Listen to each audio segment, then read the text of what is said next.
Ang pag-usapan natin sa video na ito ay i-join natin yung ating Windows PC laptop sa ating Microsoft Intune ng other option. Sa pagbago ka pa lang sa channel na ito, huwag mong kalimutan i-subscribe and i-click ang notification bell para updated ka sa mga na-upload ko na video.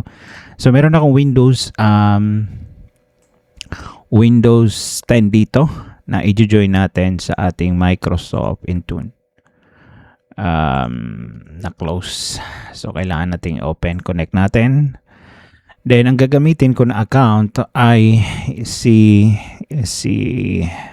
Jundo na lang. Meron siyang A3 license. Na tayo dito, then close natin. Then, punta tayo dito, i-close natin ito. Then, close din natin ito para clear sa atin. Then, punta tayo dito sa Windows Startup. Then, dito sa area na to, Settings. Then, Account. Then, School or Work. Then, punta tayo dito sa Connect. Tingnan natin muna, explore natin. Punta tayo dito sa Connect. Then, ilagin natin yung account na yan. Na Jundo.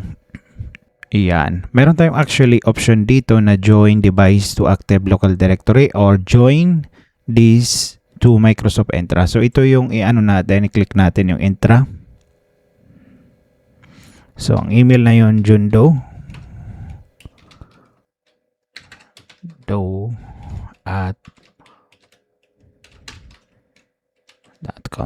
Mali ata yung pagka-type ko kanina. So ilagay natin yung password.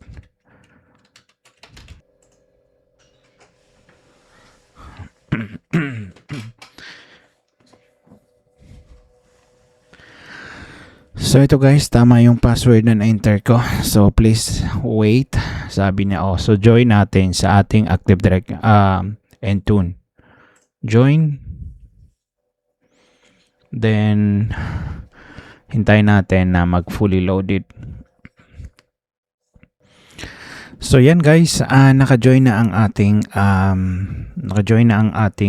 PC. So i-done natin kung makikita natin dito connected. Then i-minimize ko lang ito, then pupunta ako dito sa mag-switch user ako.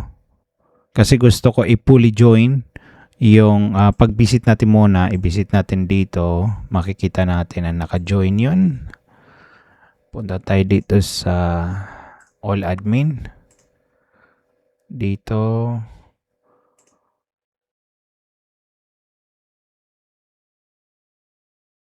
sa all apps admin,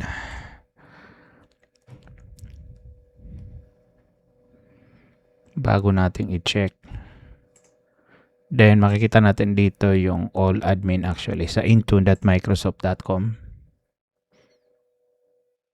Check natin muna yung device na yun, kung confirm natin kung nag-join ba siya. Then check natin dito sa devices.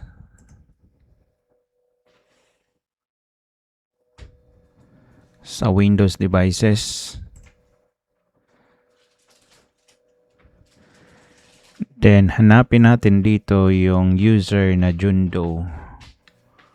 Yung date ay today, 16. So hindi pa siya guys nag-reflect dito. So kailangan natin i-fully join yun. So punta tayo dito sa ating Hyper-V.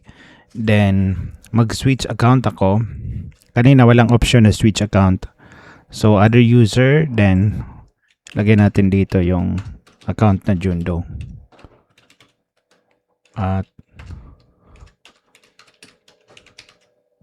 then lagyan natin yung ating password.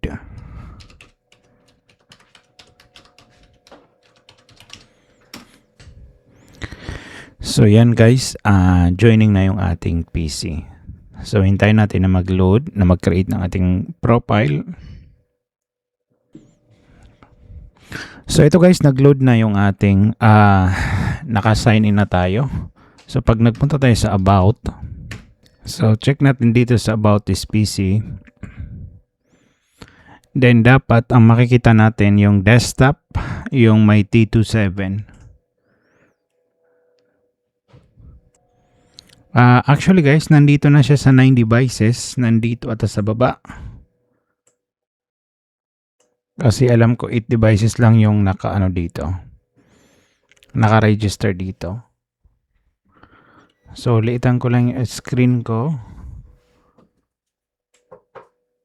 Ito siya guys. Nag-reflect na pala dito sa baba. By the way, ito yon. So, hanggang dito lang. And huwag niyong kalimutan i-like and subscribe ang aking YouTube channel.